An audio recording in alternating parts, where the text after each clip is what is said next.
Hello everyone, welcome to Miss Jess Suggests. This is a new segment from the Ames Free Library. I'm Miss Jess and I'm the Youth Services Librarian at the Ames Free Library. Every few weeks I'm going to sit down with you here and recommend some great reads. They might be seasonal, they might be new, they might be something great from a favorite author, or maybe they'll just be some of my old favorites. But whatever they are, stay tuned for some good stuff.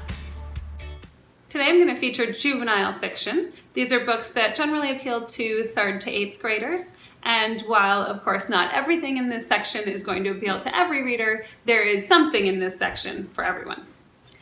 These books here are some great new books. I'm guessing it's been a little while since you've been able to come to the library, so I want to highlight a few really good reads that may have slipped under your radar over the last few months. We're going to start with Wink. Wink by Rob Harrell. This is a realistic fiction. We might even call it a subcategory of school story. And it's going to really appeal mostly to those middle school readers, maybe some upper elementary. So 5th, 6th, 7th graders are going to enjoy this book. Now, any book that opens with a radioactive middle schooler is instantly appealing, right? You kind of can't go wrong with that. Ross is strapped to a bed in a clinic getting radiation treatment on a tumor just above his eye. But before he gets too far into his procedure, the story backs up and Ross gives us an overview of his life. He's a pretty typical kid. He's hanging out with his friends and goofing off the summer before middle school starts for 7th grade for him, until his dad notices this weird lump above his eye. And then they discover that he has this rare form of cancer. So the chapters on his medical diagnosis and the procedures are interspersed with chapters about Ross's real life.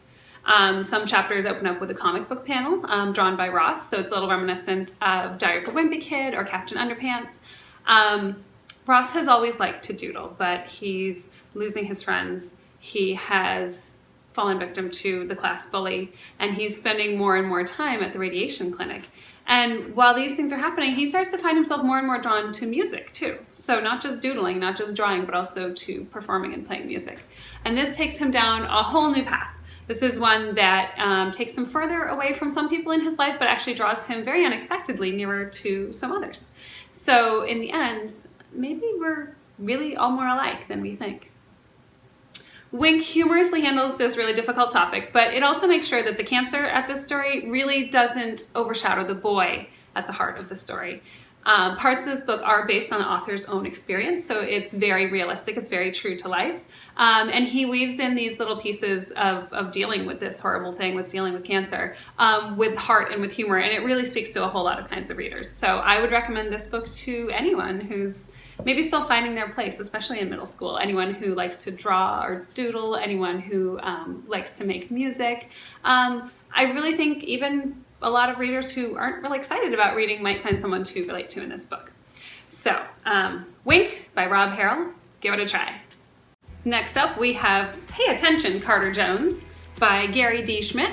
This is another book that's realistic fiction, also would go along in that category of a school story. Also appealing to maybe middle schoolers, but more into that upper elementary range. So this story starts with, you can see on the cover, there's a whole lot of mess going on in Carter's life right now.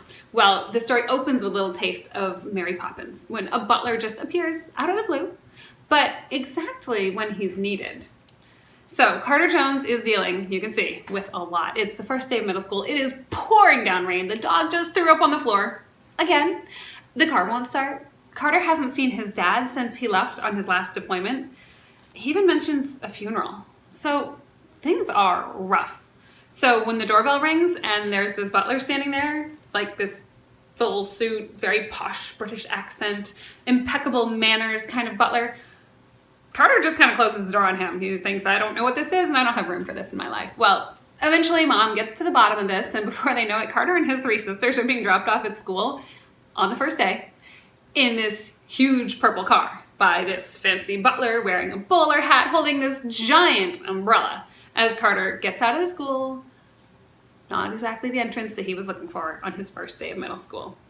So, the butler, that is Mr. Bowles Fitzpatrick to you. He does help out around the house. He's really good with the kids and making sure they get things done when they need them. But he's also this source of embarrassment for Carter. I mean, the car, that umbrella, cricket whites, not his idea of being cool in middle school. So he's got a bit of a rocky relationship with him until Carter and Mr. Bowles Fitzpatrick find some common ground and they can connect over all these difficult things that are going on in Carter's life. So this book is a bit of a journey of self-discovery. It's humorous, it's touching, it's really pretty relatable for a lot of kids, except for the whole very fancy butler showing up at your front door kind of thing. But, you know, it's a quick read. It's very accessible. Once you get through a chapter, you kind of want to find out what happens next. This author's really good at leaving you wanting to read more. Our third featured pick of the day is Clean Getaway by Nick Stone. This is another realistic fiction book, but it does have a little bit of an element of adventure, so maybe a little bit of a heist story going on here. And this one's going to be of interest to those upper elementary and middle school readers again. So, William Lamar, also known as Scoob, he's gotten into some trouble at school. He punched another kid, but he was defending his friend's younger brother. So he really didn't start the trouble. But not only is he in trouble at school, his dad comes down hard when he gets home. So his dad is very strict, very no nonsense, and pretty much puts him under house arrest. He's grounded, he can't do anything, he can't go anywhere. He even canceled their holiday trip to this amazing tropical island. Yeah, so Scoob's kind of not all that excited about that right now, right? So, completely randomly, his beloved grandma, they call her Gma. So when Gma shows up and asks if he just wants to go for a ride, he grabs that suitcase, that one he does not need anymore for his tropical vacation, and he hops in. But he's a few miles into the trip before he realizes that, wait a minute, this isn't Grandma's car. This is this huge RV. So they're not just going out for a day trip.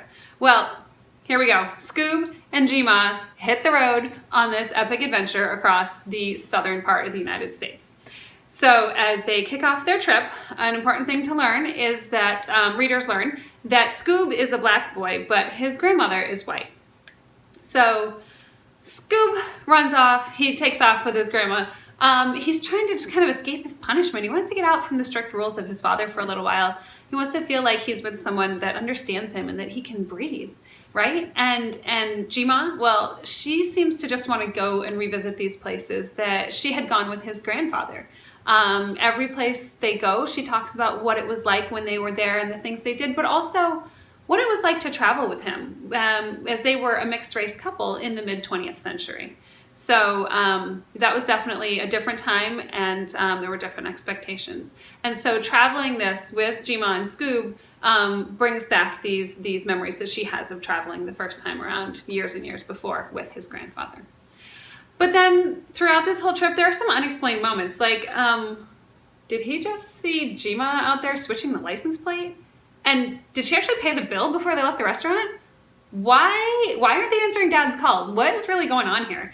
Well, so this was a chance for Scoob to get out and get away, but maybe Gma has some bigger plans going on here. So really, are they runaways or are they fugitives? Well, as Grandma drives down memory lane, there's some good, some bad, and some ugly memories. But Scoob sees a little bit of his family history, and he starts to wonder who his family really is. Is Gma really just this sweet old lady, or is there more to her past? And what about Dad? Is he really just this really strict, mean rule enforcer? Or is he just somebody who loves his son too much to see him make these same mistakes that past family members have made?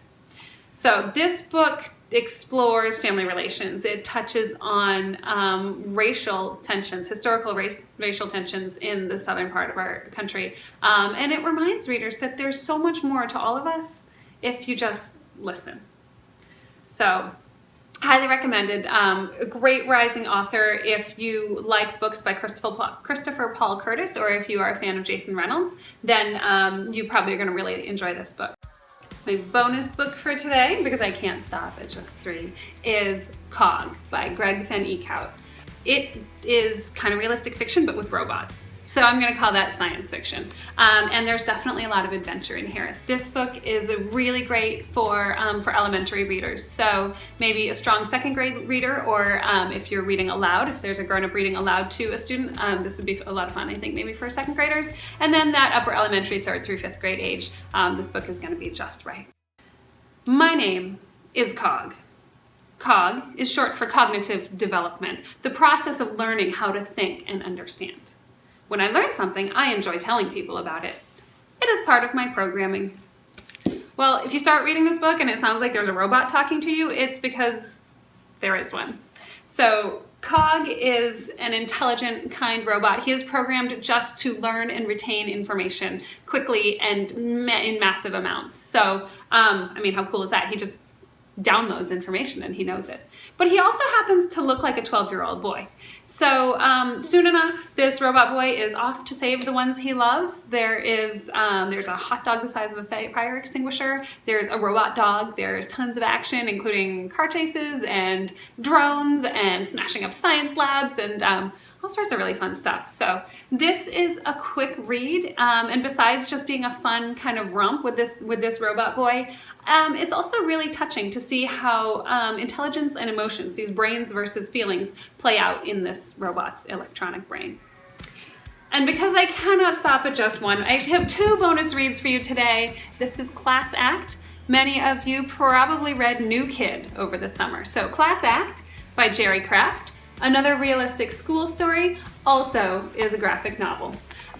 This is going to definitely be for that very upper elementary and middle school age group. So 4th, 5th, 6th, and up. A lot of you did read New Kid over the summer. This one is a companion book. Same school, same group of friends, but this time instead of following Jordan's story, we revisit them in the 8th grade to see what his friend Drew is up to. So as you can see here on the cover, Drew is juggling all of these things: friends, relationship, grades, where he really fits in, where he wants to be compared to where other people think that he should fit in or who he should be. And so really this book is about, will his worlds come together or collide and bounce off each other, and how he kind of copes with that. So all these questions really are kind of fundamentally inside all of us. You know, who are we? Who are you? But that's really up to you, isn't it? I hope you'll swing by the library to check out these great reads, and you can feel free to call the library or shoot us an email for personalized recommendations. Check back soon to see my next video for some more suggestions. Till then, be well and read well.